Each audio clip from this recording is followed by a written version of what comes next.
Ada yang membuat saya terkagum-kagum dengan dua negara di dunia ini yang sangat serius mempelajari tentang kebahagiaan. Nomor satu, negara Dubai, dan nomor dua, negara Bhutan. Di Dubai ada Minister of Happiness. Di Dubai ada Gross National Happiness Department. Keduanya belajar dengan serius ke Finlandia. Sekali lagi, mereka belajar ke negara Finlandia. Itulah yang membuat kita kalau ke Dubai atau ke Bhutan akan merasakan kebahagiaan penduduk mereka. Saya buktikan dengan Dubai. Beberapa kali saya ke Dubai, tinggal di sana dalam bilangan mingguan. Saya betah abis, happy aja bawaannya. Saya mendadak menjadi terobsesi mempelajari lebih jauh tentang happiness dan produktivitas. Ini semua setelah saya pulang dari Finland dan saya pulang dari Dubai. Saya teringat sebuah survei psikologi yang dilakukan oleh Narapati, perusahaannya Mas Kirli, dalam setiap kunjungan di berbagai perusahaan di Jabotabek. Terhadap lebih dari 100 perusahaan yang dia survei. Ada lembaga pemerintahan, ada BUMN, ada perusahaan swasta. Ini dilakukan beberapa tahun yang lalu. Dan apa yang disurveinya? Yaitu yang disurvei adalah apa hubungan dengan naik gaji dengan produktivitas? Apa hubungan naik pangkat dengan produktivitas? Dan beberapa unsur yang membuat produktivitas seseorang naik. Didapat sebuah fakta bahwa ketika seseorang dinaikkan gaji atau pendapatannya, maka bulan berikutnya sampai 3 bulan ke depan produktivitasnya naik. Namun turun lagi setelah kira-kira bulan ke-6 kembali normal.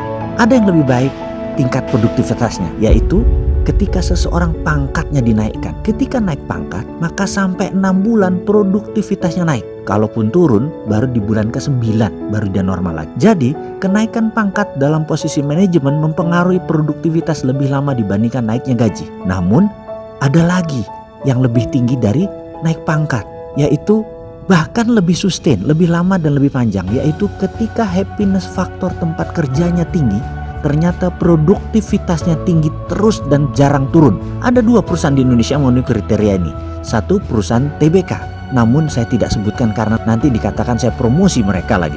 Intinya, indeks prestasi perusahaan di bursa saham stabil di atas karena memang tingkat kepuasan kerja dan happiness faktornya tinggi. Dan dalam happiness faktor tinggi tadi tidak ada hubungannya dengan tingginya pangkat seseorang dan cepatnya naik gaji seseorang. Karena faktor kepuasan itu bukan masalah materi. Ada 5 unsur yang membuat happiness seseorang itu tinggi. Dan bukan karena urusan uang kuncinya, tapi urusan kejiwaan seperti kejujuran dan keterbukaan. Hubungan manusiawi sesama peer, yaitu karyawan, atasan, dan bawahan yang ngomong dan lain sebagainya, itu mempengaruhi produktivitas. Sehubungan dengan itu semua, ternyata kunci happiness faktor perusahaan tadi semua dimulai dan dirancang dari rumah.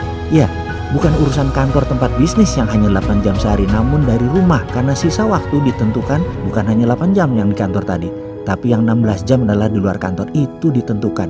Ketika di cover 24 jam, diperhatikan semua unsur di mana seseorang tinggal, ternyata di sanalah happiness itu berasal.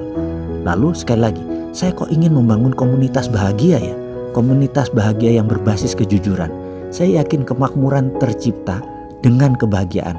Karena menurut saya bukan kemakmuran sumber kebahagiaan, tapi kebahagiaanlah sumber kemakmuran.